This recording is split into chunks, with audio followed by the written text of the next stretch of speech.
There is a nightmare that millions of people share. Something is holding them down, pinning them to the ground, and no matter how hard they fight, no matter how loud they scream, they cannot break free from that force. David Goggins lived that nightmare every single day of his childhood, except when he woke up, it was still there. And what he discovered about that force holding him down changed everything, because the force was not his abusive father, it was not his poverty, it was not his race, it was him. Goggins grew up inside a house where violence was the daily language. His father beat him and his mother regularly and without mercy. As a young child, he watched abuse the way other children watched cartoons. It was simply what life looked like. One night, his mother made a decision that took everything she had. She grabbed young David and they ran. In the middle of the night, with nothing but the clothes on their backs, they escaped and never looked back. But the damage was already living inside him. By his early 20s, David Goggins had become almost unrecognizable from the man he would later become. He weighed nearly 300 pounds. He worked a dead-end job spraying cockroaches in restaurant kitchens in the middle of the night.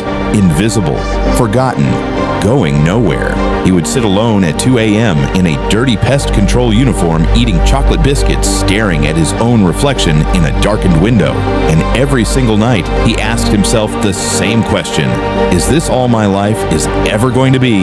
And every single night, the silence answered him. One night, sitting in that same uniform, he saw a television documentary about Navy SEALs being pushed through the most brutal military training on Earth. Freezing water, impossible physical demands, men breaking in real time, and something cracked open inside him.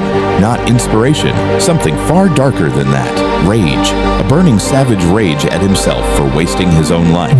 He picked up the phone the very next morning and called the Navy SEAL recruitment office. They told him he needed to lose 106 pounds in under 3 months just to qualify for the entrance test. He called 3 doctors. All 3 told him it was medically impossible in that time frame.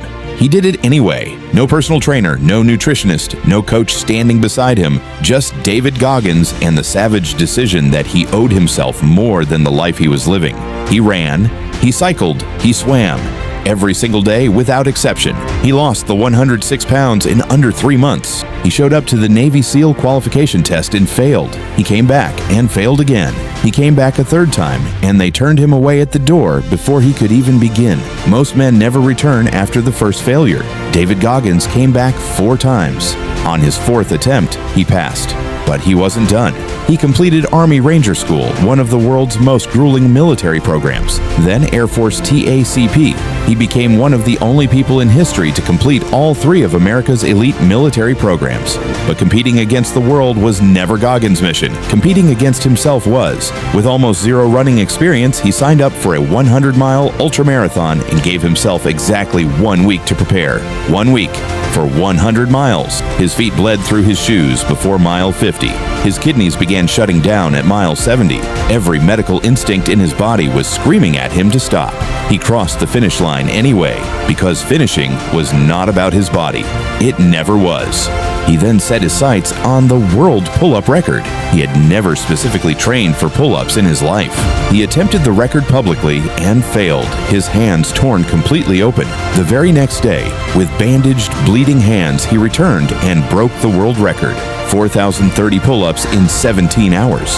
All with a damaged heart, doctors said should have stopped him. When doctors examined him after his races and record attempts, they found he had been operating with a serious heart condition the entire time. His response to that news was exactly what you would expect from David Goggins. He said the mind will give up 1 million times before the body actually reaches its real limit. Goggins developed a practice called the accountability mirror. Every morning, before anything else, he stood in front of it and spoke to himself with brutal honesty most people never apply in their entire lives. No softness, no excuses, no comfort, just the raw, unfiltered truth. He said most people lose their lives not to failure, but to comfortable morning lies. You're doing fine. You're trying your best. It's not your fault. Those lies aren't kindness. They are chains. And every morning you repeat them, you tighten those chains around yourself. He called it the 40% rule. When your mind tells you you are completely done, that nothing is left, you're actually only 40% to your true limit. The remaining 60% is locked behind a door, your mind slammed to protect you from discomfort. Goggins kicked that door open every day. That recurring nightmare where an enormous force holds you down, and no matter how you fight, you can't break free.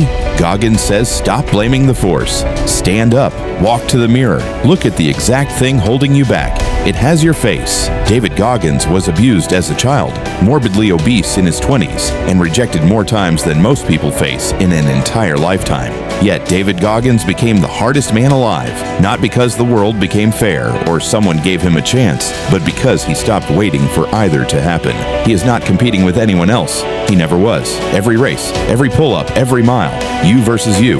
The only opponent that has ever truly mattered in your life is the person looking back at you from that mirror every morning. Not your boss, not your circumstances, not the family you came from, or the opportunities you were not given. You. It has always been you versus you. You owe yourself more than excuses. You owe yourself more than 50%. You owe yourself the same savage, relentless honesty that took a broken, abused, overweight man spraying cockroaches at 2 a.m. and turned him into one of the most extraordinary human beings who ever lived. The question Goggins asks every single morning is simple. Are you willing to collect what you owe yourself? Subscribe to Echoes of Greatness, real stories, real people, real inspiration.